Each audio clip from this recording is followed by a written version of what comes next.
স্বামীর পকেট থেকে না বলে টাকা নেওয়া জায়েজ আছে কিনা? এই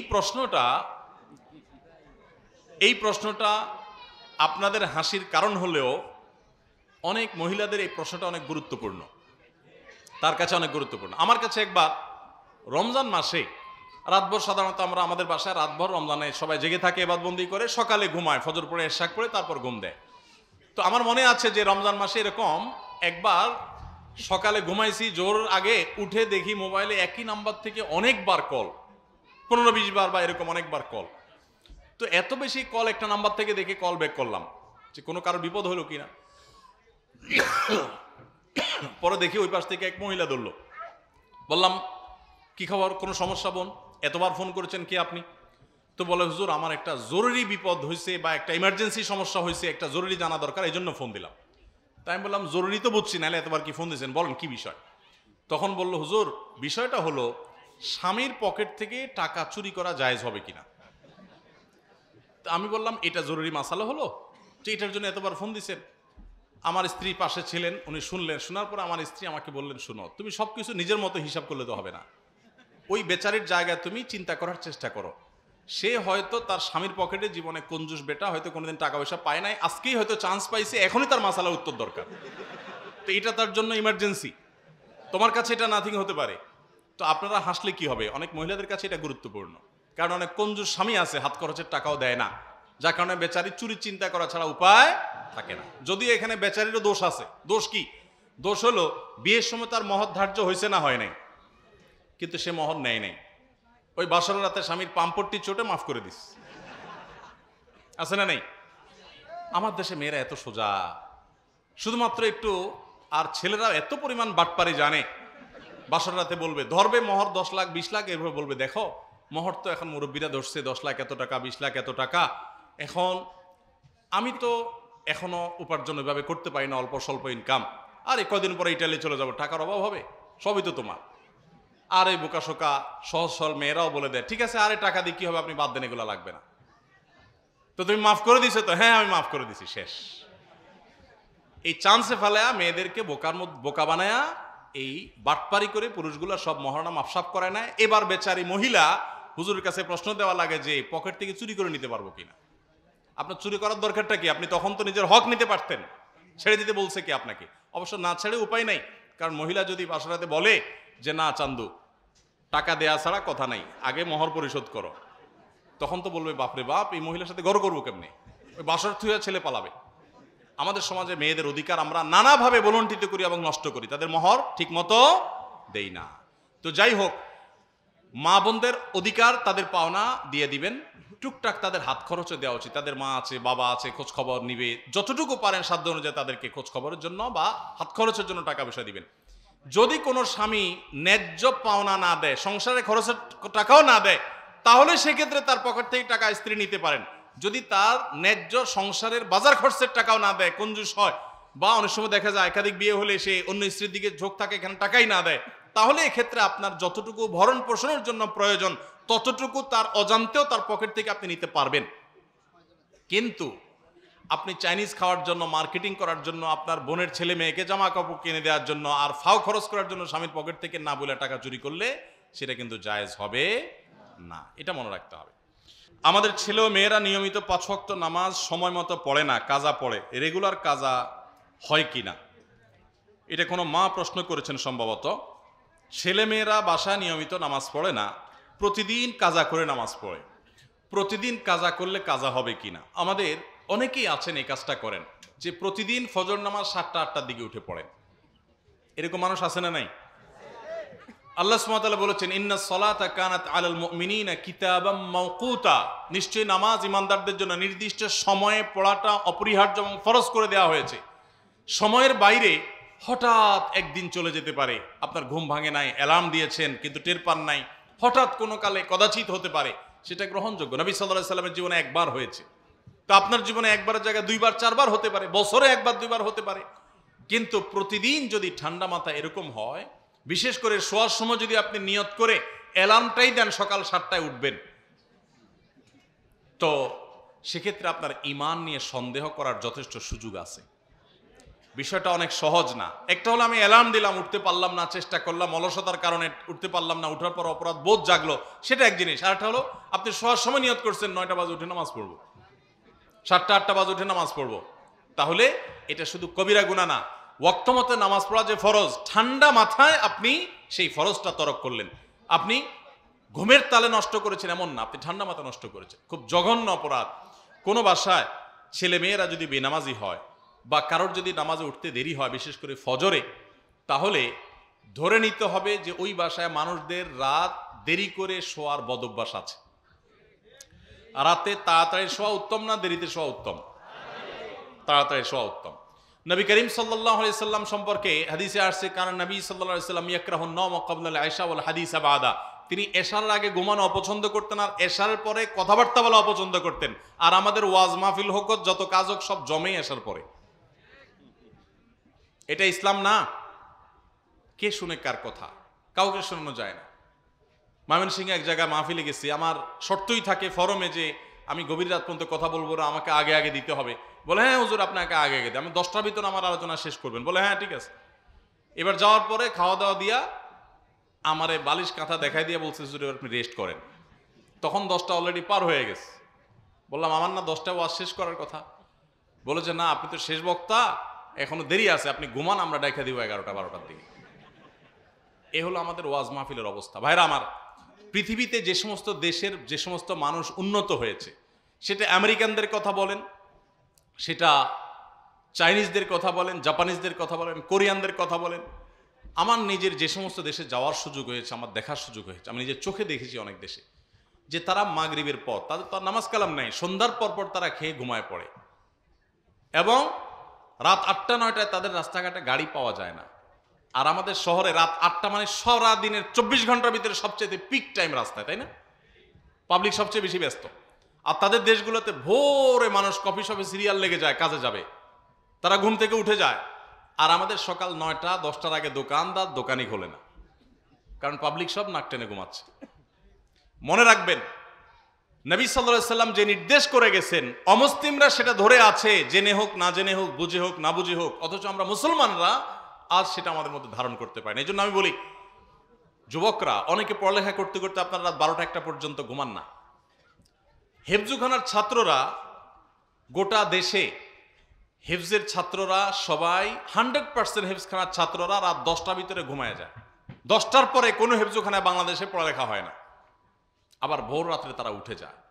এরা খুব অল্প সময় কিভাবে এই 30 পারা কোরআন তাদের বক্ষে ধারণ করে ফেলতে পারে, কিভাবে তাদের স্মৃতিতে নিয়ে আসে, মেমোরিতে নিয়ে আসে, কিভাবে, এবং সারা জীবন ধরে রাখে। 30 পারা কোরআন ধরে রাখা তো দূরের কথা, 2-3 পৃষ্ঠা মুখস্থ করলেও তো আপনার 10 বছর মনে থাকবে না। সেখানে 30 পারা কোরআন তাদের মনে থাকে বাচ্চাদের। মিরাকলটার যে মূল সূত্র, সেটা যদি 2-4-5টা সূত্র থাকে, তার 1 নম্বর সূত্র হলো এই যে হিফজখানার ছাত্ররা রাতে তাড়াতাড়ি শুয়ে পড়ে। অনেক ছাত্র আছে যারা এই 12টা 1টা 2টা পর্যন্ত ঘুমাবে আর সকাল 9টার দিকে উঠবে, 8টার দিকে উঠবে। তো আপনি রাতে তাড়াতাড়ি ঘুমায় ভোর রাতে বেশি করে পড়ালেখা করেন, এটা অনেক বেশি আপনার ঘুম থেকে ওঠার পর মাইন্ড ফ্রেশ থাকবে, তখন আপনার মুখস্থ ভালো হবে, পড়া বুঝে আসবে এবং ধারণ ক্ষমতা বাড়বে। এই জন্য ভাইরা আমার, রাতে দেরি করে শুইলে সাধারণত ফজর নামাজ পড়াটা কঠিন হয়ে যায়। যে বাসায় এই বদভ্যাস আছে সে বাসায় ফজর টাইম মতো হয় না। এই জন্য সংগ্রাম চালাতে হবে, রাতে তাড়াতাড়ি ঘুমাবো ইনশাআল্লাহ। আমার বাসায় আমরা পুরো ফ্যামিলির সদস্য, আমরা এশা পড়ার আগে পুরো বাসার সবার মশারি টানানো শেষ, খাওয়ার দাওয়ার শেষ, এশা পড়ে এসে আমরা মশারিতে ঢুকে যাই। এটা আমাদের রুটিন আলহামদুলিল্লাহ। একান্ত বিশেষ কোনো ঝামেলা কোনোদিন না থাকলে এটা আমাদের নিয়মিত রুটিন। এর মাধ্যমে কি হয়, ফজরের পরে আর ঘুমাতে হয় না। ফজর নামাজ তো দূরের কথা, তাহাজ্জুদের সময় আপনার ঘুম ভেঙে যাবে, আপনি রাতে তাড়াতাড়ি ঘুমাতে পারেন। আর যদি ভূতের মতো শুধু মোবাইল টিপতে থাকেন, মোবাইল টিপতে থাকেন, মোবাইল টিপতে থাকেন, 10টা 11টা 12টা আপনার মোবাইল আর না ছাড়েন হাত থেকে, তো ফজর আপনার দ্বারা পড়া কঠিন হবে, এটাই স্বাভাবিক। এজন্য একটা সুন্নত ছেড়ে দিলে বহু সুন্নত বরং অনেক ফরজ পর্যন্ত ছুটে যায়। এই জন্য রাতে তাড়াতাড়ি শোয়ার অভ্যাস করবো তো ইনশাআল্লাহ। ভাইরা আমার, স্বাস্থ্যের জন্য রাতের প্রথম দিককার ঘুম অনেক বেশি গুরুত্বপূর্ণ। ডাক্তার এখন বলে 10টা থেকে 2টা এই সময়ের ঘুম আমাদের বডিতে ইমিউনকে স্ট্রং করে, রোগ প্রতিরোধ ক্ষমতাকে বৃদ্ধি করে, কিন্তু আমরা করি না। তো বাচ্চাদের বাসা যারা নামাজ কালাম পড়ে না, রাতে তাড়াতাড়ি শোয়ার কালচার গড়ে তোলেন, ইনশাআল্লাহ অটোমেটিক তারা নামাজ পড়তে পারবে। স্বামীদের স্ত্রীদের সাথে কেমন ব্যবহার করা উচিত? এই প্রশ্ন দেখে আমি বুঝছি এটা কোনো মহিলার প্রশ্ন, কারণ উনি হয়তো ওনার স্বামীকে ধরে আনছেন এখানে। সো স্বামী যদি তার স্ত্রীর হক জানতে পারে তাহলে ওনার লাভ, উনি সে ওয়াজ শুনাতে চাচ্ছেন হয়তোবা, আরো প্রশ্ন দেখে বোঝা যাচ্ছে। যাই হোক, দেখুন, স্বামী হোক আর স্ত্রী হোক, সবচেয়েতে মানুষের উত্তম আচরণের হকদার হলো ঘরের লোকজন, মা বাপ, ভাই বোন এবং স্বামী স্ত্রী পরস্পর। এরা হলো আমাদের সবচেয়ে উত্তম আচরণ পাওয়ার হকদার। কিন্তু আমরা কি করি? আমাদের সবচেয়ে ছেঁচড়া আচরণ, সবচেয়ে নোংরা আচরণটা আমরা রিজার্ভ রাখি বউয়ের জন্য, মায়ের জন্য, ছেলে মেয়ের জন্য, ভাই বোনের জন্য, স্বামীর জন্য, ঘরের লোকজনের জন্য। আর সবচেয়ে মিষ্টি মিষ্টি কথাগুলো বরাদ্দ রাখি আমাদের বাইরের লোকদের জন্য। ঠিক না? ঠিক বলেন। যারা দোকানদারি করেন, অনেক দোকানদার আছে দেখবেন কাস্টমারের সাথে এত মিষ্টি মিষ্টি কথা বলেন, মনে হয় যে কথা তো না যেন চিনির গোল্লা। এত মিষ্টি মিষ্টি কথা বলেন, ভাই আসেন, বসেন, কি খাবেন, চা খাবেন না ঠান্ডা খাবেন, কি খাবেন, এই ভাইরে চেয়ার দাও। মানে ভাই ভাই বলতে বলতে মুখ দিয়ে ফেনা ছুটে যাচ্ছে, আর মহিলা আসলে তো কথাই নেই। আপা বসেন, চেয়ার দেন, এই করেন, সে করেন। এরকম অবস্থা আছে না নাই? আমি যশোর যখন দোয়াটা মাদ্রাসায় পড়ি, তখন কালেক্টরেট মার্কেটে আব্বার এক বন্ধু, ওনার একটা কাপড়ের দোকানে বন্ধের দিনগুলোতে আমি একটু বসে ওনার হেল্প করতাম, সহযোগিতা করতাম। তখন দেখে আমার এটা আরো ভালো করে রপ্ত হয়েছে। দোকানদাররা পুরুষ তো পুরুষ, মহিলা আসে তাদের সাথে কত রকমের মধুর মতো কথা বলতে পারে। আর একই সময় যদি তার বউ বাসা থেকে ফোন দেয়, ফোনটা ধরেই প্রথমে বিসমিল্লাতি একটা ঝাড়ি দিয়ে বলবে, তোমার কি ঘরে কোনো কাজ কাম নাই? একটু পরপর শুধু হুদাই ফোন দাও, মিস কল দাও, মেসেজ পাঠাও, কোনো কাজ কাম নাই, তোমার জ্বালা তো দোকানদারই করতে পারবো না। ঠিক একই আচরণ মহিলাদেরও। বাসা থেকে, দোকান থেকে যদি স্বামী ফোন দেয় বা বাইরে থেকে স্বামী ফোন দেয়, কি তোমার কাজ কাম নাই? হুদাই ফোন দাও সারাদিন, বুড়ো বয়সে তোমার বিমরতি ধরছে, নানান কথা। আবার যদি অপরিচিত আননোন করে নাম্বার থেকে কেউ ফোন দেয়, তাহলে আসসালামু আলাইকুম ভাই, কেমন আছেন ভাই, কে বলছেন? তখন কথার ভিতরে মধুর কোনো শেষ। তো আমাদের পুরো সমাজে বেশিরভাগ মানুষ আমরা আমাদের সবচেয়ে ছেঁচড়া আচরণটা রিজার্ভ করে রাখি ফ্যামিলির সদস্যদের জন্য, আর সবচেয়ে মিষ্টি আচরণটা বরাদ্দ রাখি বাইরের লোকদের জন্য। এর চাইতে কপাল পোড়া, এর চাইতে দুর্ভাগা, এর চাইতে খারাপ মানুষের কে হতে পারে যে তার পরিবারের লোকরা তার ভালো আচরণ পায় না, ভালো আচরণ বাইরের লোকদেরকে দেয়। অবশ্য বাইরের লোকদেরকে ভালো আচরণ দেয় বললে ভুল হবে, ওইটা তার ইনভেস্ট, ওইটা তার বিজনেস। আল্লাহ তাআলা আমাদেরকে মানুষ হওয়ার তৌফিক দান করুন। স্বামী হোক আর স্ত্রী হোক, পরস্পরের প্রতি সদাচরণ করতে হবে। আমরা মহিলাদের প্রতি সদাচরণের কথা অনেক বেশি আসে, প্রশ্ন বেশি আসে, এর জন্য বেশি বলা হয়। কিন্তু বাস্তবতা হলো বাংলাদেশে বহু ঘরে ঘরে আমরা নারী নির্যাতনের কথা শুনি, ঘরে ঘরে তলে তলে হাজারো পুরুষ নির্যাতন চলছে। এই আওয়াজ আমার এই কথার সপক্ষে অনেক বড় সাক্ষী যে আসামি এখানে হাজির। আসামি তো না, আপনার ভিকটিম সব এখানে হাজির। ভিকটিমদের ঠিকঠাক আওয়াজ দেখে বোঝা যাচ্ছে যে বেচারা কি পরিমাণ দুর্গতিতে আছে। অনেক মহিলারা আছে নামাজ পড়তে পড়তে কপালে দাগ ফেলে দিচ্ছে, বোরকা তো পরে পরে হাত মোজা পা মোজাও মেনটেন করে, মাশাআল্লাহ। অনেক মহিলা আছেন যে তার নেকামলের কোনো কমতি নাই, কিন্তু স্বামীটাকে মানুষও মনে করে না। সকাল বিকাল ঝাড়ির উপর রাখে, সকাল বিকাল দৌড়ের উপর রাখে, আর চুন থেকে নুন খসলেই নারী নির্যাতন মামলার ইঙ্গিত দেয়। বাংলাদেশে দুই ধরনের মামলা আছে। এই মামলার নাম শুনলেই বেশিরভাগ মানুষের মাথায় চলে আসে আমাদের, বা আমরা বেশিরভাগ মানুষের ধারণা চলে আসে যে এটা পুরাটাই কোনো মানুষকে ফাঁসানোর জন্য হয়েছে। তার ভিতরে একটা হলো নাশকতার পরিকল্পনার মামলা, আরেক মামলা হলো নারী নির্যাতন মামলা। যে ফাঁসানোর জন্য এই মিথ্যা মামলাগুলো আমরা করি, যারা করি কিয়ামতের ময়দানের জন্য অপেক্ষা করি। আল্লাহ তাআলা আমাদেরকে বুঝার তৌফিক দান করুন।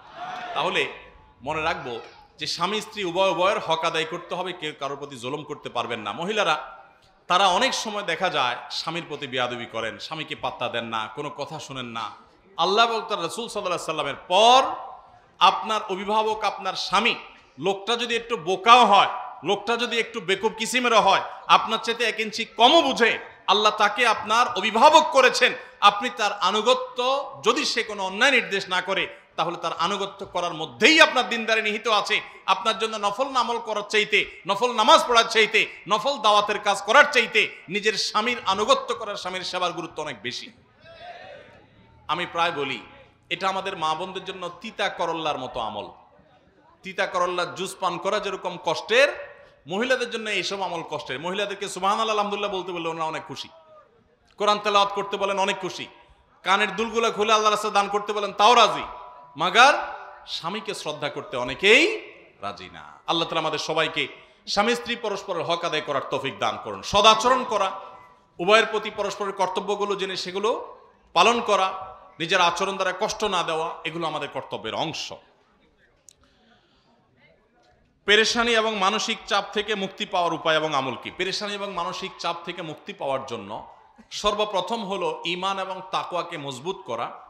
আমরা আগেই বলেছি, যার ঈমান যত দুর্বল সে তত তাড়াতাড়ি ডিপ্রেসড হয়ে পড়ে, যার ঈমান যত শক্তিশালী ডিপ্রেশন তাকে তত কম স্পর্শ করে। যত সমস্যাই হোক, আল্লাহ তাআলা আমার সমস্যা দেখবেন, আল্লাহ তাআলা আছেন, তার উপর আমার ভরসা থাকবে, আমার এই সমস্যার একটা সমাধান হবেই হবে, আর কিছু না হোক আখিরাত আমার সামনে পড়ে আছে। ঈমানদার ডিপ্রেসড হয়ে ভেঙে পড়বে, এটা তার সাজে না। এই জন্য ঈমান মজবুত করলে ইনশাআল্লাহ পেরেশানি থেকে আমরা মুক্তি পাবো। আর এছাড়া পেরেশানি থেকে মুক্তি লাভের জন্য দুরুদ এবং ইস্তেগফার এবং দোয়া ইউনুস, তিনটা আমল, দুরুদ, ইস্তেগফার, দোয়া ইউনুস, যে কোনো ডিপ্রেশন থেকে মুক্তির জন্য এগুলো মহৌষধের মতো কাজ করে। আপনি খুব বিপদে আছেন, পেরেশানিতে আছেন, আস্তাগফিরুল্লাহ ওয়া আতুবু ইলাইহি, আল্লাহুম্মা আনতা রাব্বি লা ইলাহা ইল্লা আনতা সাইয়্যিদুল ইস্তিগফার, দুরুদ ইব্রাহিম, ছোট দুরুদ সাল্লাল্লাহু আলাইহি সাল্লাম পড়তে থাকেন অনবরত। লা ইলাহা ইল্লা আনতা সুবহানাকা ইন্নী কুনতু মিনাজ জালিমিন, দোয়া ইউনুস পড়তে থাকেন।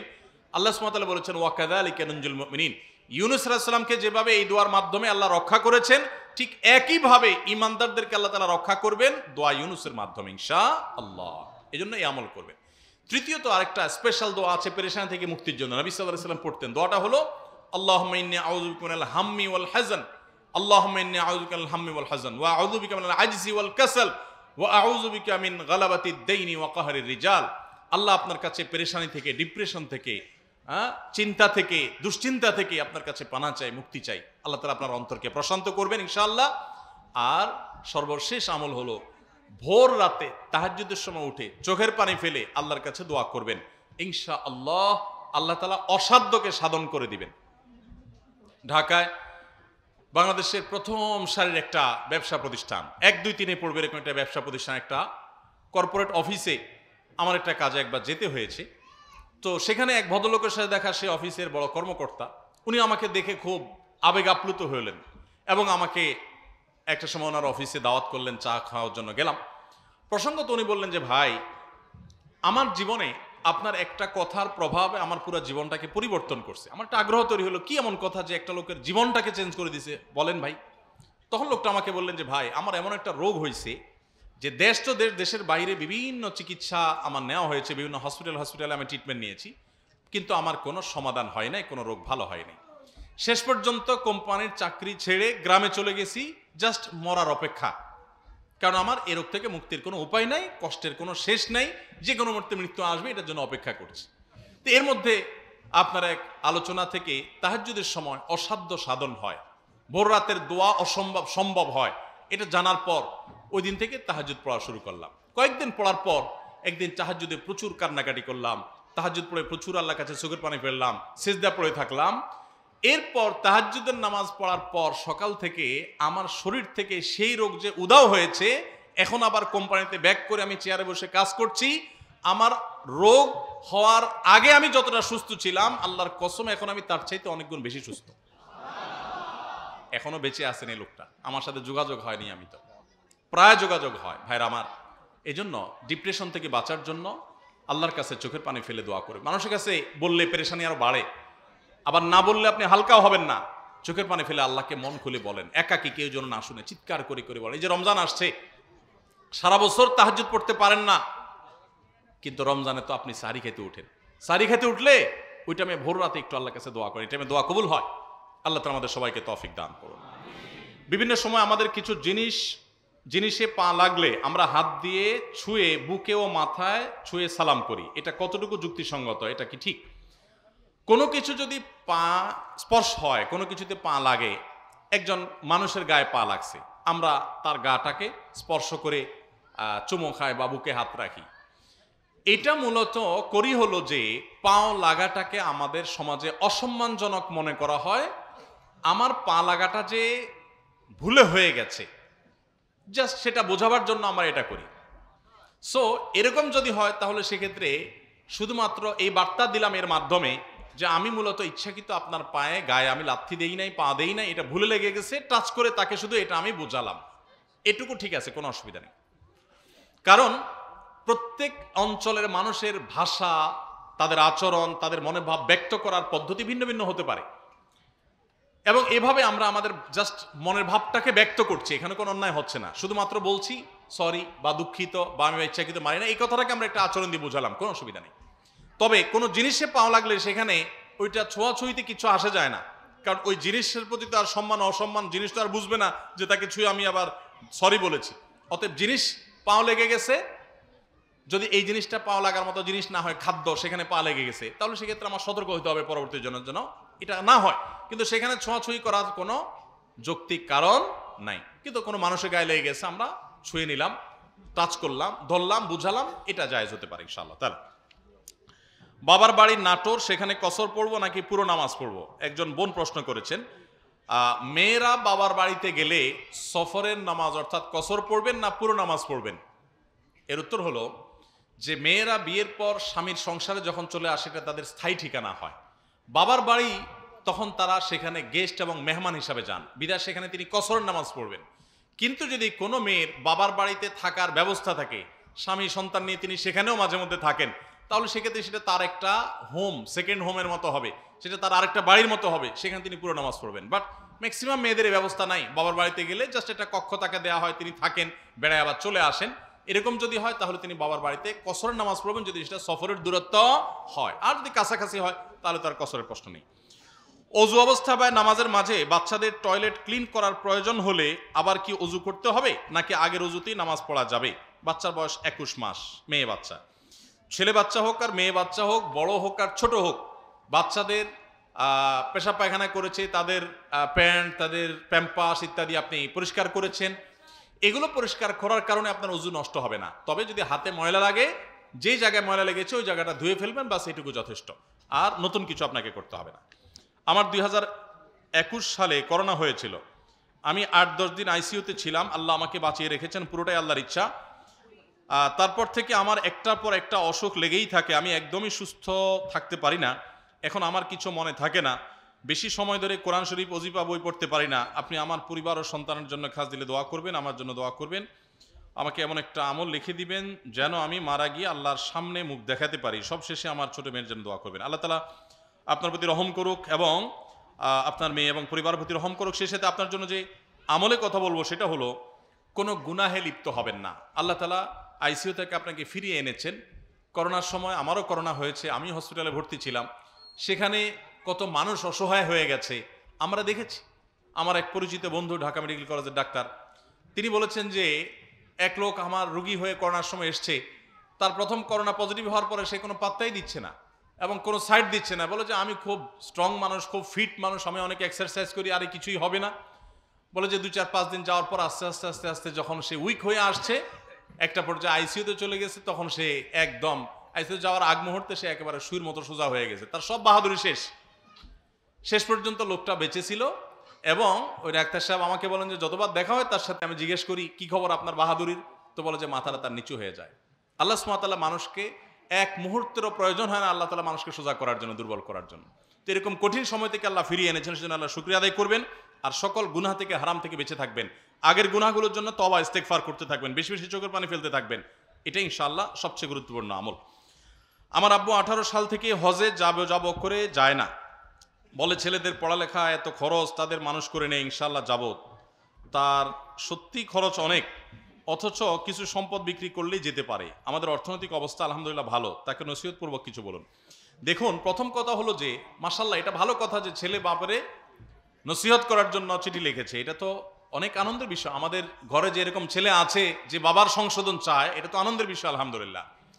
দেখুন, যদি সম্পদ বিক্রি করে হজে যাওয়ার প্রশ্ন আসে, তাহলে আমরা বলবো মানুষ যে সম্পদের উপরে নির্ভরশীল, ধরেন একটা বাড়ির ভাড়া পেয়ে আপনার সংসার চলে, দোকানে ভাড়া পেয়ে আপনার সংসার চলে, জমির চাষাবাদ দিয়ে আপনার সংসার চলে, তো ওইটা বিক্রি করে শরীয়ত আপনাকে হজ করতে বলে না। কিন্তু যেটার উপর আপনি নির্ভরশীল না, যেটা আপনার অতিরিক্ত প্রয়োজনে, সেটা বিক্রি করেও আপনাকে হজ করতে হবে। আর ছেলে মেয়ের খরচের জন্য, অন্যান্য খরচের জন্য আপনি লক্ষ টাকা খরচ করতে পারেন মাসে, কিন্তু হজের জন্য আপনি টাকা জমাতে পারেন না, এটা অবশ্যই দুর্ভাগ্যের ব্যাপার। আমাদের কাছে দুনিয়া প্রাধান্য পেয়ে যাওয়ার কারণে এই দুরবস্থা হয়। যারা আখেরাতের প্রতি ঈমান আনে তাদের কাছে আখেরাতটাই অনেক বড় থাকে, পাশাপাশি তারা দুনিয়াকে চালিয়ে যায়। অতএব এরকম মানুষকে আমি বলবো, কোনো আল্লাহওয়ালা, কোনো নেককার মানুষের সোহবত, কোনো আমলদার মানুষের, কোনো আব্দে সালেহ বা নেককার আল্লাহওয়ালা মানুষের সোহবতে তাকে বেশি বেশি নেন। ইনশাআল্লাহ আশা করা যায় তার ভিতরে দুনিয়ামুখিতা কমবে এবং দিনদারিতা বাড়বে। এতিম বাচ্চাদের জন্য দান সাদকা চাইতে আসে, এটা কি দেওয়া উচিত? এতিম বাচ্চাদের জন্য দান সাদকা যারা চাইতে আসে, এটার একটা রূপ ঢাকায় আছে, যশোরেও আছে আমি জানি। সেটা হলো যে কিছু বাচ্চা কাচ্চা ছেলে ফেলেকে পাঠায় দেয় বিভিন্ন এতিমখানার রসিদ দিয়া, কাগজপত্র দিয়ে। তারা এসে বলে আমরা এতিমখানা থেকে আসছি, আমাদের কোরআন শরীফ কিনতে টাকা লাগবে, আমাদের খাবারের টাকা নাই। এসে ঘরে ঘরে তারা নক করে, আসেনি? এদেরকে পাইলে বাচ্চাদেরকে তো আর, তাদেরকে তো আর কিছু বলা উচিত হবে না। বাচ্চাদেরকে ধরে একটু ভালো বুড়া খাওয়ান, আর বলেন যে তোমাদের হুজুরে ফোন করো, একসাথে যত টাকা পয়সা সব হুজুরে দেব। এরপরে হুজুর আসার পরে তারা বসে ভালো করে সাইজ করেন, আর এটা হুজুরের বিজনেস যদি হয় তাহলে তাকে আইনের হাতে সুপর্দ করে দেন। কারণ এদের বড় একটা অংশ ফ্রড, প্রতারক। তারা এই বাচ্চাগুলোকে পুঁজি হিসাবে ব্যবহার করে, এবং এটা ইসলাম এবং মুসলমানদের জন্য অপমানজনক। আমরা আমাদের আসুন্নাহ ফাউন্ডেশন থেকে ইয়েতিম লালন পালন করার জন্য ইয়েতিম আমরা খুঁজে পাই না। খুঁজে পাই না মানে কি? এতিম যারা আছে বিভিন্ন মাদ্রাসায় তাদের স্পন্সর আছে, স্পন্সর নাই এরকম এতিম আমরা খুঁজি। আমরা সার্কুলার দেই প্রতি বছর যে সারা দেশে যত এতিম আছে, যারা অসহায় আছে, তারা আবেদন করেন, তাদের শতভাগ স্কলারশিপ, তাদের সকল খরচ খরচা আমরা বহন করব আমাদের এতিম ফান্ড থেকে। তো সেখানে প্রপার এতিম পাইতে কষ্ট হয়ে যায়। আর এখানে এতিম খানা পায় না, দুয়ারে দুয়ারে খানা আর কোরআন শরীফ কিনতে টাকার জন্য যায়। এদের অনেককে আমি ধরেছি, এবং তাদের হুজুরদের ফোন দেওয়ার পর সদুত্তর দিতে পারে না। এদের অনেকেই প্রকৃত অর্থে হুজুরও না, জাস্ট লেবাস লাগাইছে, এই বাচ্চাগুলো দিকে তারা বিজনেস করে। অতএব অনেকে আমরা মনে করি না, সরলতার কারণে বিশ্বাস করি না। বিশ্বাস করার কোনো কারণ নাই। বিশেষ করে আপনি অবিশ্বাসও করার দরকার, আপনি খোঁজ খবর নেন, আপনি চেক করেন সন্দেহ হলে। তবে এটা ঠিক, ওয়াম্মাস সাইলা ফালা তানহাত, যারা মানুষের কাছে চায় তাদেরকে ধমক দিতে আল্লাহ নিষেধ করেছেন। বিধায় তাদেরকে, বাচ্চাদেরকে আপনি ধমক দিবেন না, কিন্তু নাটের গুঁড়োগুলোকে খুঁজে বের করবেন যে কেন আল্লাহর দ্বীনকে তুমি অপমান করছো। বহু মাদ্রাসা আছে, সেখানে ইতিমদের ফান্ড আছে, তহবিল আছে, গোরবা ফান্ড আছে, সেখানে ভর্তি হবে। প্রয়োজনে হুজুররা যাবে তাদের কালেকশনের জন্য, বাচ্চাদেরকে কেন পাঠানো হবে? এই বিষয়ে আমাদের প্রত্যেকেরই সতর্ক হওয়া দরকার এবং দায়িত্বশীল ভূমিকা রাখা দরকার। যাদের জাকাত দেওয়া ফরজ, তারা জাকাত দেয় না, তাদের নিয়ে কিছু আলোচনা করেন। জাকাত যারা দেন না, সম্পদ সঞ্চয় করে রাখেন, আল্লাহ কোরআনে বলেছেন ইয়াউমা ইউহমা আলাইহা ফি নারি জাহান্নাম ফাতাকুয়া বিহা জিবাহুহুম ওয়া জুনুবুহুম হাযা মা কানাসতুম লিআনফুসিকুম ফাযুকু মা কুনতুম তাকনিজুন। আল্লাহ বলেছেন কিয়ামতের ময়দানে যেই সম্পদ আপনি জাকাত না দিয়ে সঞ্চয় করেছেন, এগুলোকে জাহান্নামের আগুনে, এই সম্পদগুলোকে পাত বানিয়ে উত্তপ্ত করে এই জাকাত আদায় করে না যে সেই ব্যক্তির কপালে, ললাটে, পিঠে, পার্শ্বদেশে ছেক দেয়া হবে, আর বলা হবে যেই সম্পদ গুনে গুনে সঞ্চয় করেছো, জাকাত দাও নাই, আজকে সেই সম্পদের স্বাদ ভোগ করো। আল্লাহ তাআলা আমাদেরকে হেফাজত করুন।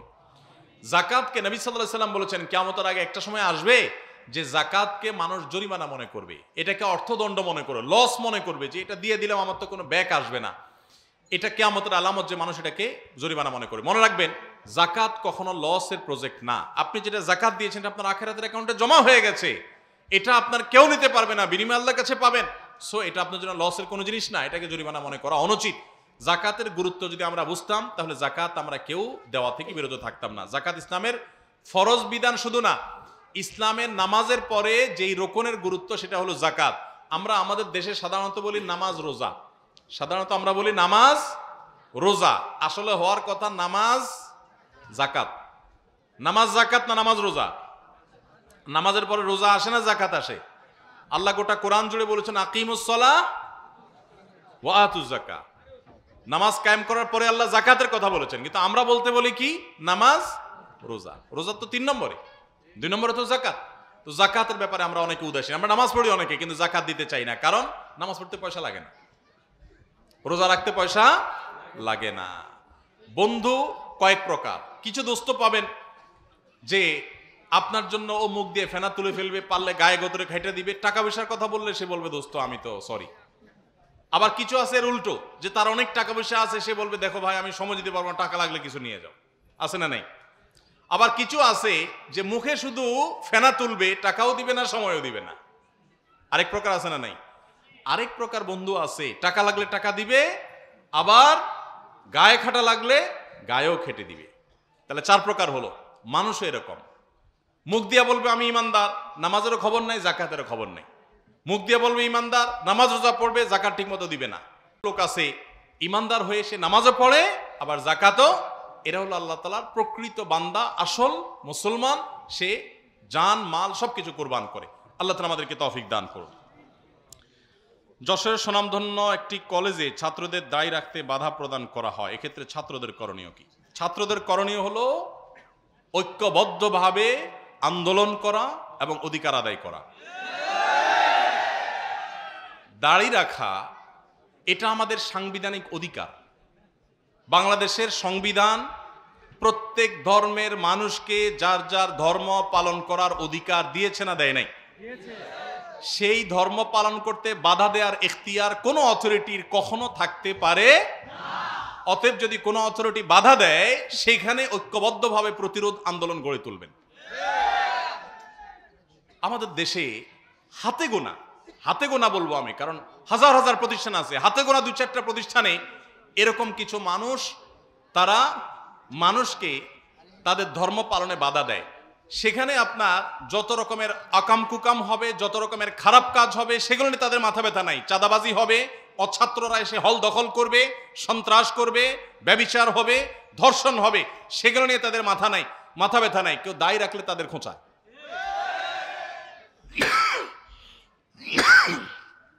অনেক লোক আছে, তারা কেউ দায় রাখলে বলে ভাই কিভাবে এই দায় রাখেন গরমে, খোঁচায় না? বলবেন ভাই আমার তো খোঁচায় না, আমার দাড়ি আপনারে খোঁচায় কিনা সেটা বলেন। আমার তো মনে হয় আপনার চুলকায়।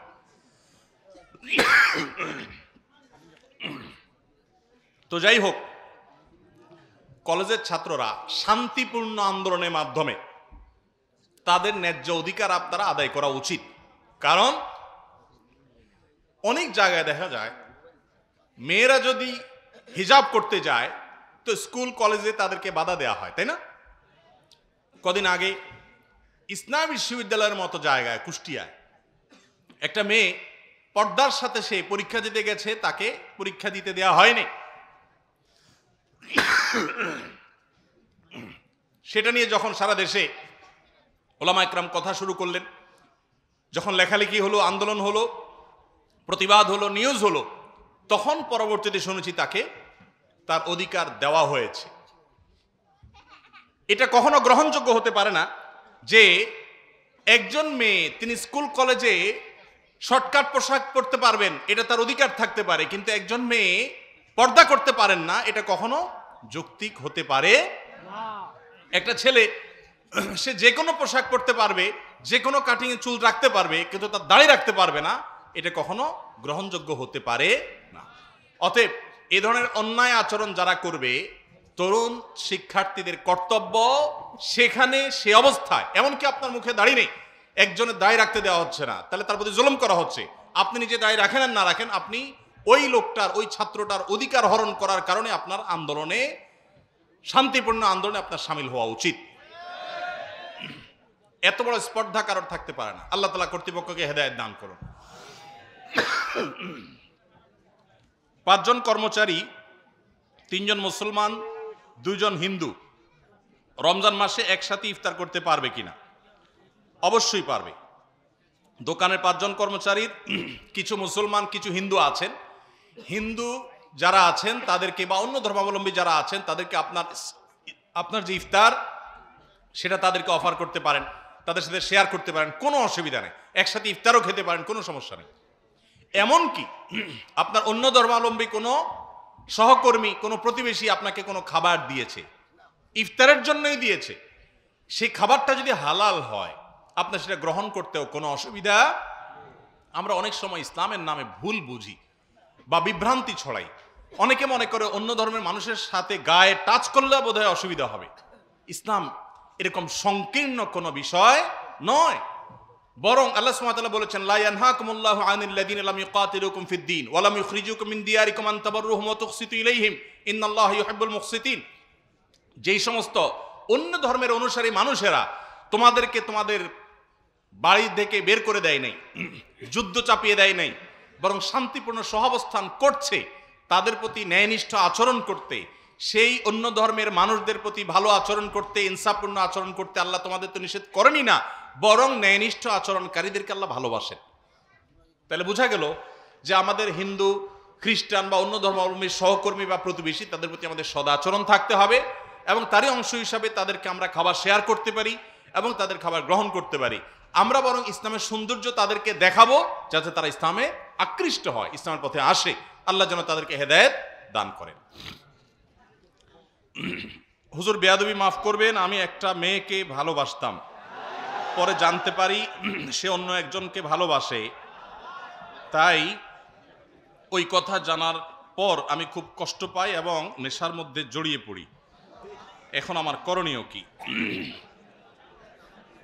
দেখুন, এই ধরনের প্রশ্নগুলো যখন আসে, প্রথমত কিছু প্রশ্ন আমরা এড়ানোর চেষ্টা করি, কিছু প্রশ্ন তো আসলে এড়ানো যায় না, চলে আসে, ঢুকে যায়, শেষ মুহূর্তে দিয়ে দেন অনেক সময়। দেখুন, এই প্রশ্নগুলোতে আমাদের হাসির উদ্রেক হতে পারে, কারণ একজন মুসলিম যুবক তার জানা থাকার কথা যে বিবাহ বহির্ভূত সম্পর্ক করা এটা হারাম। বীর পুরুষ বিয়ে করে, কাপুরুষ প্রেম করে। যে পুরুষের সাহস আছে, সৎ সাহস আছে, 2 নম্বরই করার ধান্দা নাই, মতলব খারাপ না, ইরিশ বিরিশ করে নিজের ধান্দা হাসিল করা মাকসাদ না, প্রতারণা করা মাকসাদ না, টাইম পাস করা উদ্দেশ্য না, সে তো বিবাহের প্রস্তাব নিয়ে যাবে বাঘের বাচ্চার মতো। সে অলিতে গলিতে, রাস্তা ঘাটে, ঝোপে ঝাড়ে, চুপিয়ে চাপিয়ে, লুকিয়ে, চুরি করে সে তো তথাকথিত প্রেম করার কথা না। এটা তো কাপুরুষে করে, এটা তো চোরে করে, এটা তো 2 নম্বর যে সে করে। মনে রাখবেন, 1 নম্বর ভালোবাসা, সত্যিকারের ভালোবাসা হয় স্বামী স্ত্রীর মধ্যে। আর বাতি যেগুলো হয়, এগুলো আমি বলি প্রায় সময় বেশিরভাগই ফুচকা চটপটি খাওয়ার ধান্দা, চাইনিজ খাওয়ার ধান্দা, আর ছেলেদের হলো আকাম কুকাম করার ধান্দা। এই ধান্দায় পড়ে কত মেয়ের জীবন শেষ হয়েছে, কত ছেলে, কত মেয়ে আত্মহত্যার পথে পা বেরিয়েছে, কত মানুষ দুঃখের সাগরে ডুবেছে, সেটা একমাত্র আল্লাহ তাআলা ভালো জানেন। যে ভাই প্রশ্ন লিখেছেন, হয়তো এই বিষয়টা হারাম হওয়ার ব্যাপারে তার চেতনা এতটা পরিষ্কার না, এই জন্য সে প্রথমে বেয়াদবি মাপ চাওয়ার কথা বলেছে। আপনারা হয়তো হাসাহাসি করেছেন। আমার কাছে এই প্রশ্নগুলো সবসময় হাসাহাসির কারণ নয়, অনেকের সিরিয়াস প্রশ্ন। যে ভাই প্রশ্ন করেছেন তাকে বলতে চাই বিনয়ের সাথে, ভাই আমার, প্রথম কথা হলো, বিবাহ বহির্ভূত সম্পর্ক করার মধ্যে কোনো কল্যাণ নিহিত নাই। সাময়িক সুখ অনুভব হতে পারে, কিন্তু চূড়ান্ত সুখ আল্লাহ তাআলা হারামের মধ্যে রাখেন নাই। এজন্য আমি প্রায় সময় বলি, দেখুন, ইসলাম কেন বৈবাহিক জীবনে কথা বলেছে, কেন বিবাহ বহির্ভূত সম্পর্ককে হারাম করেছে। যেখানে বিবাহ বহির্ভূত সম্পর্ক থাকে, বিবাহ ছাড়া সম্পর্ক, হারাম রিলেশন থাকে, এখানে কিন্তু সামাজিক কমিটমেন্ট থাকে না, পারিবারিক কোনো কমিটমেন্ট, বন্ধন, বোঝাপড়া, লেখাপড়া, কাবিন কোনো কিছু থাকে না, যার কারণে স্বেচ্ছাচারী হওয়ার, জুলুম করার, নির্যাতিত হওয়ার সুযোগ সম্ভাবনা থেকে যায়। কিন্তু যখন বিয়ে হয় তখন সাক্ষী থাকে, কাজী থাকে, উভয় পক্ষের মুরব্বীরা উপস্থিত থাকেন, পারিবারিক বন্ধন থাকে, সামাজিক কমিটমেন্ট থাকে। এখানে সচরাচর একে অন্যের প্রতি চাইলে জুলুম করতে পারে না, জুলুম হয় কিন্তু পরিমাণ খুবই কম। আর তথাকথিত বিবাহ বহির্ভূত তথাকথিত প্রেমের নামে যে অবৈধ সম্পর্ক হয়, এগুলোর বেশিরভাগই দেখবেন শুধুই টাইম পাস, এক একজন কয়েকজন চেঞ্জ করছে, পরিবর্তন করছে। চায়না মাল যতটা লাস্টিং হয়, এদের সম্পর্ক ততটা লাস্টিং হয় না। অতএব এই 2 নম্বরে ছেড়ে দিবেন, ঠিক ঠিক বাদ দিয়া সলিড হয়ে যান। ঠিক ঠিক দরকার নাই, ভেতরে সলিড হয়ে যান, চরিত্রকে ভালো রাখেন। আমি সবসময় বলি, দেখুন, আপনার ভেতরকার ভালোবাসা হলো সফট ড্রিঙ্কসের জাহাজের মতো। সফট ড্রিঙ্কসের জাহাজ খুলে ফেলবেন, 2-4 ঘন্টা খুলে রাখবেন, জাহাজ কিন্তু আর থাকবে না। আল্লাহ সুবহানাহু ওয়া তাআলা বুক ভরা ভালোবাসা দিয়েছেন, ভালোবাসা রাখার জায়গা পাচ্ছেন না। ইমানদার তার রবকে ভালোবাসবে, তার মাকে ভালোবাসবে, তার বাবাকে ভালোবাসবে, প্রতিবেশীকে ভালোবাসবে, বড়দেরকে ভালোবাসবে, ছোটদেরকে ভালোবাসবে, আল্লাহর জন্য মানুষকে ভালোবাসবে। ভালোবাসা রাখার জায়গা পাচ্ছেন না, অজায়গায় কুজায়গা খুঁজছেন। এরপর তার ভালোবাসা উজাড় করে দিয়ে তার স্ত্রীকে, বৈধ স্ত্রীকে, তার হালাল সঙ্গীকে সে তার ভালোবাসাকে নিবেদন করবে। আর যারা রাস্তাঘাটে, স্কুলে, কলেজে, ইউনিভার্সিটিতে, মোড়ে মোড়ে, গলিতে, অলিতে, চিপা চাপা সে তার ভালোবাসা যেখানে সেখানে বিলায় বেড়াইছে, ভালোবাসা যেখানে সেখানে যত্র দিয়ে দিছে, এদের ওই সফট ড্রিঙ্কসের ঝাঁজের মতো ভালোবাসাটা কমতে কমতে একটা পর্যায়ে এগুলো যখন বিয়ে করবে তখন আর ভালোবাসা দেখবেন খুঁজে পাবে না, কারণ সব তো আগে শেষ করে ফেলছে। এখন দেখবেন যে সে ভালোবাসা আর নাই। এদের বেশিরভাগ দেখবেন যে তাদের জীবনে কোনো শান্তি নাই। এই যে আপনারা যারা অবৈধ সম্পর্ক করাকে আপনাদের জন্য বেছে নিয়েছেন, হারাম রাস্তাকে, আপনাদেরকে বলছি, আপনাদের গুরু এবং উস্তাদ কারা? আপনাদেরকে 2 নম্বরই কাজ কারা শিখায়? নাটক সিনেমাতে সারাদিন অভিনয় করে আপনাদেরকে বিভিন্ন অভিনেতারা শিখায় কিভাবে আপনার তথাকথিত অবৈধ প্রেম জয় করার জন্য মা বাবারা নাখোশ করতে হবে, ধর্মের বাইরে চলে যেতে হবে, সমাজের বাইরে চলে যেতে হবে, তারপরও তথাকথিত প্রেম জয় করতে হবে। এগুলো সারাদিন ট্রেনিং দেয় যে অভিনেতা অভিনেত্রীরা, এদের বিয়ে কচু পাতার পানির চাইতেও কম লাস্টিং হয়। এত ভালোবাসাবাসি শিখায় আপনার, তার নিজের জীবনেই ভালোবাসা নাই, কপাল পোড়া। ঠিক না বে ঠিক? এই জন্য ভাইরা আমার, হারাম রিলেশন ছেড়ে দিতে হবে। যে ভাই প্রশ্ন করেছেন তাকে বলতে চাই, আপনি যার প্রতি হারাম সম্পর্ক করেছেন সে যদি আরেকজনের হাত ধরে চলে যায়, আপনার 2 কারণে শুকর আদায় করা উচিত। 1 নম্বর হলো, আপনি বলেছেন যে আপনি সেজন্য ডিপ্রেসড হয়ে আপনি মাদকের পথে চলে গেছেন, আল্লাহ আপনাকে হেদায়েত দান করুক। আপনি বরং খুশি হওয়া উচিত এই কারণে যে প্রথমত সে চলে যাওয়ার কারণে আরেকজনের কাছে আল্লাহ আপনাকে হারাম থেকে বাঁচাইছে। এবার একটা বিয়ের ধান্দা করেন, বিয়ের চেষ্টা করেন। আর দ্বিতীয় যে জন্য শুকর আদায় করা উচিত সেটা হলো, আপনি যারে ভালোবাসা দিয়েছেন, মহব্বত করছেন, বিয়ে করবেন, নানান ওয়াদা করেছেন, বহু ফুচকা, চটপটি, চাইনিজ খাওয়াইছেন, ইনভেস্ট করছেন, এগুলো সব যে অজাগায় করছেন সেটা এখন বুঝলেন আপনি। যখন আপনার কাছে এটা পরিষ্কার হয়ে গেছে, এখন তো আল্লাহ শুকর আদায় করে সেজদা পড়া উচিত যে আল্লাহ যাক, অজাগা থেকে আমি বাঁচলাম। অনেক ছেলে ফেলে বলে যে যার সাথে বিয়ের কথা হয়েছে সে আরেকজনের কাছে বিয়ে বসে গেছে, এখন আমার তো আত্মহত্যা করতে ইচ্ছা করে। আমি বললাম কপাল পোড়া, সে যদি আরেকজনের কাছে বিয়ে বসে, তোমার 2টা বিয়ে একসাথে করা উচিত। কারণ যে তোমার ছাড়া, তুমি তারে বিয়ে করবা, সব পরিকল্পনা করছো, কথা ঠিকঠাক হয়েছে, এখন সে যদি অন্য কোথাও চলে যায় তাহলে বোঝা গেছে তুমি অজাগায় যাচ্ছিলা, আল্লাহ বাঁচাইছে। সে যদি একটা বিয়ে করতে পারে, তোমার 2টা করে তার দেখানো উচিত। কিসের ডিপ্রেশন? অযথা পোলাপান ডিপ্রেশনে পড়ে অজাগায় চলে যায় এবং খারাপ পথে চলে যায়। মাদকের পথ থেকে ফিরে আসুন। মাদক দুনিয়াকেও ধ্বংস করে, আখিরাতকেও ধ্বংস করে। মাদক সবকিছুকে শেষ করে দেয়। এই যে কোভিড-19 এসেছে, এই যে করোনা এসেছে, গোটা পৃথিবীতে যেখানেই মেসাকার হয়েছে করোনায়, যেখানে মানুষের লাশের স্তূপ পড়েছে, খবর নিয়ে দেখেন সেসব দেশে মাদকের ব্যবহার ডাল ভাত ছিল। পানির মতো মাদক যারা ব্যবহার করেছে তাদের সর্বনাশ বেশি হয়েছে, তাদের ইমিউন দুর্বল হয়েছে, তাদের লাং দুর্বল ছিল, তাদের এফেক্টেড বেশি হয়েছে, মারা গেছে বেশি। মুসলমানরা তুলনামূলকভাবে, আপনি বাংলাদেশের কথা যদি বলেন, আমাদের পাশে ভারতে, দিল্লিতে লাশ দাহ করার ব্যবস্থা পর্যন্ত থমকে পড়েছিল, এরকম ভয়ঙ্কর অবস্থা পড়েছে। তখনকার পত্রপত্রিকা আপনারা দেখেন নাই? কিন্তু সেই তুলনায় আমাদের এই গরিব দেশে কিছুই হয় নাই, আলহামদুলিল্লাহ। ওই তুলনায় কিছুই হয় নাই উল্লেখযোগ্য। যদি হতো তো আমাদের এই গরিব দেশে সামাল দেওয়ার ক্ষমতা আমাদের ছিল না। আল্লাহ আমাদের প্রতি রক্ষা করেছেন। এর অন্যতম একটা কারণ হলো যে ধর্মীয় কারণে আমরা মাদক থেকে বেঁচে থাকি। বিধায় মাদক থেকে আল্লাহর জন্য বেঁচে আসবেন এবং হারাম পথ ছেড়ে দিবেন এবং দ্রুততার সাথে বিয়ে করবেন। তাহলে ইনশাআল্লাহ আগের সমস্ত কষ্ট ভোলাটা সহজ হবে। মহিলা মানুষ নামাজ পড়ার সময় যদি কোনো বেগানা পুরুষ ঘরে ঢুকে, তবে ওই নামাজ হবে কিনা, নাকি নতুন করে নামাজ পড়তে হবে? মহিলারা নামাজ পড়ার সময় যদি বাইরে কেউ ঘরে ঢুকে পড়ে, কোনো অসুবিধা নেই, কোনো অসুবিধা নাই। গায়রে মাহরাম ঢুকলে যে নামাজ নতুন করে পড়তে হবে এমন কোনো কথা নাই, বরং ওই নামাজ হয়ে যাবে এবং আপনার নতুন করে নামাজ পড়ার দরকার হবে না, নামাজ ভাঙা লাগবে না। এমনকি যদি দেখেও ফেলে, আপনি চেষ্টা করবেন পর্দার মধ্যে থাকা, নামাজ হয়ে যাবে। মেয়েদের জন্য দূরের যাত্রা ছেলেদের মতো কসরের কোনো নামাজ আছে কিনা? অবশ্যই ছেলেরা মেয়েরা এক্ষেত্রে এক সফরের দূরত্বে গেলে তাদের জন্য কসর প্রযোজ্য হবে। ছেলে মেয়ের আকিকার গোস্ত কি মা বাবা খেতে পারবে? মা বাবা একটু বেশি করে খাবে। কেন বেশি করে খাবে? আকিকার গোস্ত এটা তো আল্লাহর পক্ষ থেকে, এটা তো নেয়ামত, খুশি হয়ে আরো বেশি করে খাবে। অনেক মা বাবা আছে নির্বোধের মতো, নিজেরা খায় না, সব মানুষকে খায়, বলে মা বাবার খাওয়া উচিত না। আরে মা বাবা আরো বেশি করে খাবে। আকিকার গোস্ত কোরবানির গোস্ত মতো, যিনি জবাই করছেন, যিনি আকিকাছেন, তিনি নিজেও খাবেন, আত্মীয় স্বজনকে খাওয়াবেন, গরিব দুঃখীরাও খাওয়াতে পারবেন। মহিলাদের জন্য কয়টি আমল আছে জানতে চাই? পুরুষদের জন্য যা আছে মহিলাদের জন্য তাই আছে। তাদের জন্য অতিরিক্ত হলো বিশেষ করে স্বামীর আনুগত্য করা, যদি স্বামী কোনো অন্যায় নির্দেশ না করে আদব লেহাজ মেনে চলা, তাকে অভিভাবক হিসাবে সম্মান করা, শ্রদ্ধা করা, এটা অনেক গুরুত্বপূর্ণ একটা বিষয়, তাদের জন্য এডিশনাল। এর পাশাপাশি পুরুষের জন্য যা যা তাদের জন্য সেগুলো। আরেকটা অতিরিক্ত হলো তারা নিজের ইজ্জত আবরুকে হেফাজত করবে, পর্দার মধ্যে থাকবে, নিজের শালীনতাকে ঢেকে ঢুকে রাখবে, এগুলোকে বাইরে প্রকাশ করে বেড়াবে না। তাদের ব্যক্তিত্বের ব্যাপার, এটা তাদের পার্সোনালিটির ব্যাপার, যে রাস্তাঘাটে তাদের সৌন্দর্যকে বিলিয়ে বেড়াবে না, যে সে দেখে সেখানে তা বাজে চিন্তা করবে। এরপরে প্রশ্ন হলো, ইসলাম বিবর্তনকে সমর্থন করে না, কিন্তু আদম আলাইহিসসালামের উচ্চতা 60 হাত হওয়া সত্ত্বেও আমাদের উচ্চতা কেন 6-7 ফুটের মধ্যে?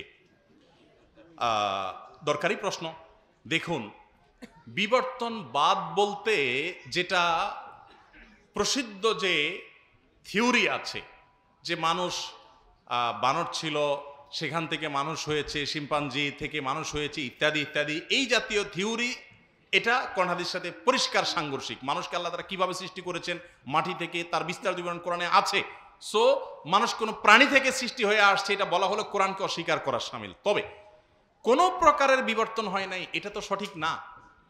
বিবর্তন তো এই যে বিবর্তন নিয়ে বিতর্কের জায়গা, সেটা বাদে বাকি ছোটখাটো বিবর্তন তো হয়েছে। যেমন আল্লাহ সুবহানাহু ওয়া তাআলা পৃথিবীতে প্রথম মানুষ সৃষ্টি করেছেন আদমকে। আদম আলাইহিস সালামের গায়ের কালার হয় সাদা ছিল না কালো ছিল, দুইটার একটা নাকি? এখন পৃথিবীতে মানুষ সাদাও আছে, কালোও আছে। সৃষ্টি করেছেন তো আল্লাহ তাআলা এক কালারের নিশ্চয়ই, এক শরীরে তো দুই কালার দেন নাই।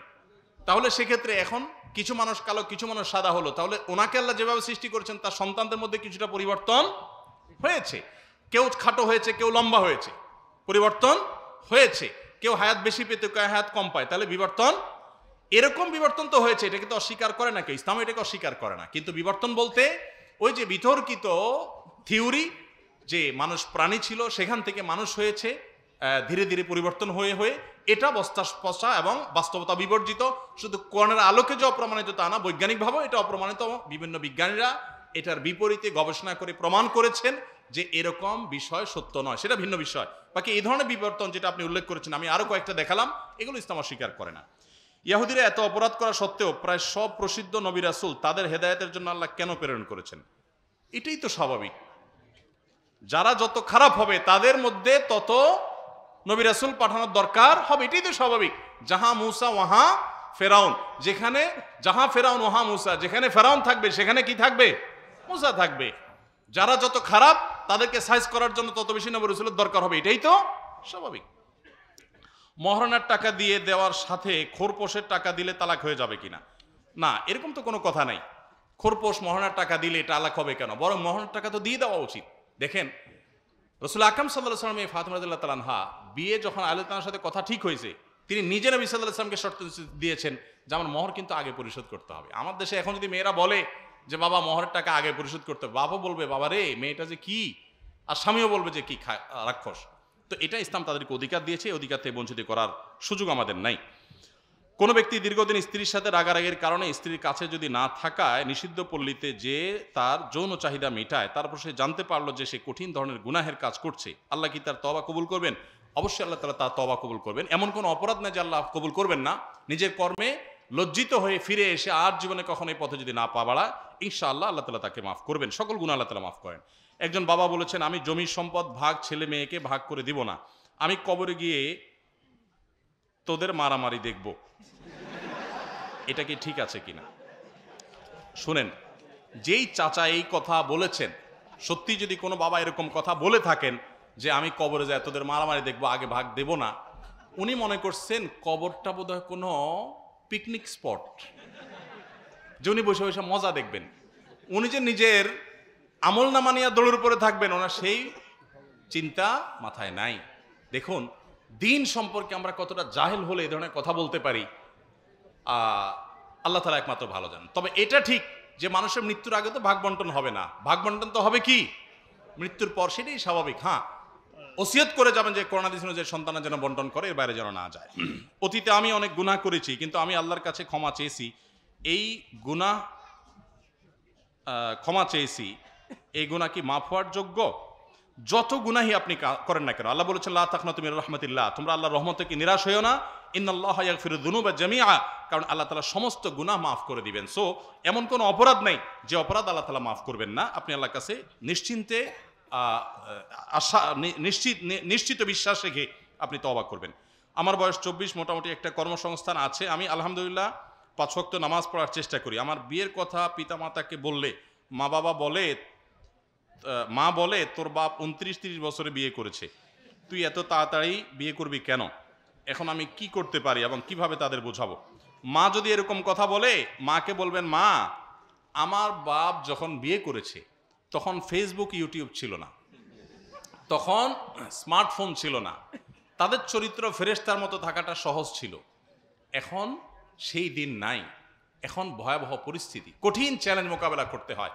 সেজন্য প্রাপ্তবয়স্ক হয়ে যাওয়ার পর আর বিলম্ব না করে দ্রুততার সাথে বিয়ে দেওয়ার নির্দেশ নবী সাল্লাল্লাহু আলাইহি ওয়াসাল্লাম করেছেন। যদি কোনো বাবা মা দেরি করেন, বাচ্চাকে ছেলে মেয়েদেরকে উপযুক্ত হওয়ার পর যদি বিয়ে তারা না দেন এবং তারা যদি পাপে লিপ্ত হয়, তো তারা তো অপরাধী হবে, বাবা মাও তার পাপের বোঝা বহন করতে হবে, যেহেতু তারা অবহেলা করেছে। আল্লাহ তাআলা আমাদের মুরব্বীদেরকে হেদায়েত দান করুন, তাদেরকে বুঝার তৌফিক দান করুন। আমি একজন যুবক, আমার বয়স 24, বর্তমানে এই জেনার যুগ থেকে নিজেকে কিভাবে হেফাজত করব, আর আল্লাহ যেন দ্রুত উত্তম রিজিকের ব্যবস্থা করেন সে বিষয়ে কিছু আমল শিখিয়ে দেন, আর যেন দ্রুত রিজিকের ব্যবস্থা করেন, বিবাহ করে নিজের চরিত্র হেফাজত করতে পারে, সেজন্য আপনার কাছে দোয়া চাই। দোয়া তো অবশ্যই আপনার জন্য করি। আর উপার্জন করবেন, হালাল উপার্জনের জন্য সিরিয়াসলি কাজ করবেন। অনেক ছেলে ফেলে আছে শুধু আমল খুঁজে বেড়ায়, এই কাগজ ধরাই দিবে, হুজুর একটু দোয়া করেন, দোয়া শিখাই দেন যাতে আমার উপার্জন শুরু হয়ে যায়। আপনি চিন্তা করছেন যে আমি দোয়া শিখাই দিব, আপনি দোয়া পড়বেন আর আসমানতে টাকা নাজিল হতে থাকবে। আল্লাহ তো এই সিস্টেম রাখেন না। আল্লাহ বলেছেন ফাইদা কুদিয়াতিস সালাহ ফান্তাশিরু ফিল আরদি ওয়াবতাগু মিন ফাদলিল্লাহ, নামাজ শেষ হয়ে গেছে, মসজিদ থেকে বের হও এবং উপার্জন করতে বের হও। অনেক যুবক ছেলে ফেলে বলে, হুজুর আমার আব্বা আছে এখানে, আপনি একটু বুঝান তাড়াতাড়ি বিয়ে দেওয়ার জন্য। আর ওই বেটা কাজ করার ধান্দা নাই, নিজে খাচ্ছে বাপের হোটেলে, আরেকটা এনে বাপের হোটেলে খাওয়ানোর ধান্দা। আপনি কেন কাজ করছেন না? অনেক যুবকরা অলস, তারা শুধুমাত্র দোয়া করে আল্লাহর কাছে আমল চায় না। ভাই, আমল তো আল্লাহর কাছে চাইবেন, আমল তো করবেন, দোয়া তো আল্লাহর কাছে করবেনই, কিন্তু পাশাপাশি চেষ্টা করতে হবে সিরিয়াসনেসের সাথে হালাল উপার্জনের। কোনো কাজকে ছোট মনে করবেন না, সিরিয়াসলি লেগে যাবেন, আল্লাহ তাআলা বরকত দিবেন ইনশাআল্লাহ। নিজের অনিচ্ছায় ঘন ঘন স্বপ্নদোষ হচ্ছে, ওষুধের মাধ্যমে কি এটা সমাধান হতে পারে? ইসলামের দেশে এটা করণীয় কি? ওষুধের মাধ্যমে সমাধান হবে কি না এটা তো ডাক্তার বলতে পারবে, এটা তো আমার সাবজেক্ট না। ওষুধের মাধ্যমে সমাধান হতেও পারে, ডাক্তার দেখানো দরকার এটার জন্য। ভাই, ছোট শিরকের পাপ থাকা অবস্থায় কেউ যদি মারা যায়, সে কি চিরস্থায়ী জাহান্নামী হবে? ছোট শিরকের কারণে কেউ চিরস্থায়ী জাহান্নামী হবে না, তবে ছোট শিরক থেকেও বেঁচে থাকার দরকার। বড় শিরকের কারণে মানুষ চিরস্থায়ী জাহান্নামী হয় এবং ইসলাম থেকে খারিজ হয়। বড় শিরক যেমন কবরে সিজদা করলো, মাজারে সিজদা করলো, আল্লাহর স্থানে কাউকে স্থান দিল, শিরক সাব্যস্ত করলো, এ জাতীয় বড় শিরক করলে তখন মানুষ বেঈমান হয়। ফজর নামাজ পড়ার পর ঘুমিয়ে গেলে পরে ঘুম থেকে উঠে এশাকের নামাজ পড়া যাবে কিনা? যাবে, কোনো অসুবিধা নেই। এবং জোহরের ওয়াক্ত হওয়ার আগ পর্যন্ত আপনি চাষতের নামাজ পড়তে পারেন। আর এশাকের নামাজের সময় মূলত হলো সূর্য ওঠার 15 মিনিট পর থেকে নিয়ে এই চাষতের নামাজের আগ পর্যন্ত, অর্থাৎ 8টা-9টা যখন উত্তপ্ত হয় মাটি তার আগ পর্যন্ত। আমার বাবা একজন রাস্তার মিস্ত্রি, সে আমার মাকে রেখে আরও 2টা বিবাহ করেছে এবং আমাদের সংসারে তেমন খরচ দেয় না, খবর রাখে না। এখন আমার প্রশ্ন, আমার বাবার প্রতি আমার দায়িত্ব কেমন থাকবে এবং আমার বাবার 2 বোর দোনোজনকে কি আমার স্বীকার করতে হবে? হ্যাঁ ভাইরা আমার, যদি কোনো মানুষ 2টা বিয়ে করে তার প্রথম বোর খবর না নেয়, ইসলামী শরিয়ার আলোকে তাকে আচ্ছাতরে বেত্রাঘাত করা, তার শাস্তির মুখোমুখি করা, তার বিচার করা কর্তব্য, যদি সে প্রথম স্ত্রীর খবর না নেয়। একাধিক বিয়ে ইসলামে জায়েজ আছে, কিন্তু বাংলাদেশে কিছু চরিত্রহীন লোক, তারা শুধুমাত্র নিজের যৌন আকাঙ্ক্ষা মেটাবার জন্য একাধিক বিয়ে করে, একটা করলে আর আগেরটার খোঁজ খবর রাখে না, একাধিক বিয়ের পুরো জিনিসটাকে তারা আপনার রীতিমতো বিতর্কিত করে এটাকে কালিমা লাগিয়ে দিয়েছে। তো যেহেতু নিজের বাবার ব্যাপার, বাবার সাথে তো আর বেয়াদবি করা যাবে না, সবর করতে হবে, ধৈর্য ধারণ করতে হবে এবং যথাসম্ভব বাবার ব্যাপারটিকে আপনার যা খুশি তা করা যাবে না, এবং চেষ্টা করতে হবে যে বাবার যেন কোনো প্রকার বেয়াদবি না হয়। তিনি অন্যায় করলে তিনি আল্লাহর কাছে বুঝবেন, তাকে বুঝাতে পারেন, কিন্তু আপনি তার সাথে বেয়াদবি করতে পারেন না। আর দ্বিতীয়ত, তিনি যে 2 বিয়ে করেছেন, দোনোজনকে মা হিসাবে স্বীকৃতি আপনার দিতে হবে। তবে হ্যাঁ, এটা ঠিক, আপনার মায়ের প্রতি যে কর্তব্য, সৎ মায়ের প্রতি সে কর্তব্য অবশ্যই থাকবে না। ভাই, প্রশ্ন আমার কাছে আর 2টা প্রশ্ন আছে, 2টা প্রশ্ন আছে, আমরা এগুলো শেষ করছি। একটা প্রশ্ন হলো যে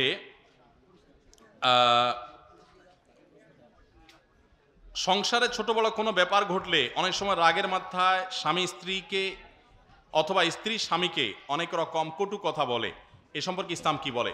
ভাই, কটু কথা স্বামী স্ত্রী বলুক, অন্য কেউ বলুক, সর্বাবস্থায় হারাম এবং নিষিদ্ধ এবং নাজায়েজ। এটা থেকে আমাদের বেঁচে থাকতে হবে। আল্লাহ আমাদেরকে পারিবারিক জীবনে ছোট লোকি থেকে বেঁচে থাকার তৌফিক দান করুন।